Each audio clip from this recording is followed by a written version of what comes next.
civil is poor. I don't think that wanting to ensure the future survival of my people is unacceptable or should be seen as offensive to other people. We have a right to our exclusive identity, our home, history, heritage, culture, and to exist as a peoples. Nobody has the right to take that from us. The people who are trying to take that from us are the extremists, in my opinion.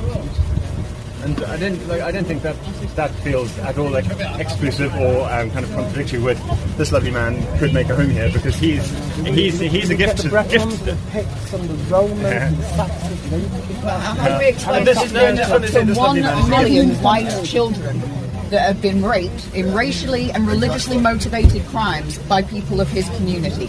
How is my community supposed to reconcile the fact that they opened up their doors, gave refuge to people that said, please, let us come here for a better life, and then what do? Rape, rob, extort, terrorise and kill our people, and you expect us not to be angry about that? Yes, I recognise none of that in this lovely man, and in most. But it is coming from his community against mine, and it's racially and religiously motivated by foreign peoples that are coming to our country from our gratitude and kindness. Rape is not an exclusively Asian thing. There are white folks who. Yes, there are white men that rape. Yeah. There are rapists of all things. The difference is that this is a racially and religiously motivated act of genocide that is targeted against our people to cause our peoples harm. In the Genocide Convention, it specifically states B means causing physical and mental harm to members of a specific group. So you're not going to argue with me that gang raping children is not going to cause them serious physical and mental harm. And the difference is there's been 1 million white children, 1 million white kids in the last few decades that have been raped by Muslim Pakistani men. It is targeted, and our community have a right to be angry. If it was any other country and any other peoples, they'd be burning down the homes and trimming you out the country. But because white people are so tolerant, so far all we've done is demos, but that will come to an end, and I assure you. And we don't involve ourselves in gratuitous violence and terrorism. We're white people. We desolate continents, we wipe out civilizations and restart world wars.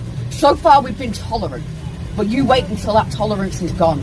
When the Anglo-Saxon no longer wishes to tolerate the rape, robbing and extortion and theft of our identity. What's going to happen from Germany or from Britain? Because they were originally Jutes and Saxons and Angles from Germany. The Anglo-Saxons are a mix of the Celts and the Saxons, all northern Western European white race people.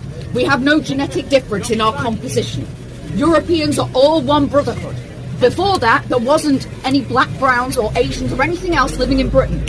In fact, in the 1950s, it was less than 0.3% in Britain were foreign. Syria, so what was Europe then? Even the definition, even the concept of Europe, Europa, Europea, was different 1,000 years ago. The Romans included Northern Africa, they included parts of Syria. So there's been a heritage of change. The terms you're using, what is Europe, what is Britain, all this has constantly changed. And human beings have been moving. At all. Britain has been known as Britain and Great Britain since the Romans. Right, Britons. Okay, we can say the same, right? So your home doesn't exist. It's been populated by lots of people. There's no such thing as Asians or Pakistanis, and it would be perfectly fine if we were to wipe you out. Let's take your lands, let's take your identity, let's rewrite your history so that you're not part of it and make you not exist. You know why? Because nations and people are so interchangeable that it doesn't matter if we genocide an entire peoples, because we're all the same, right?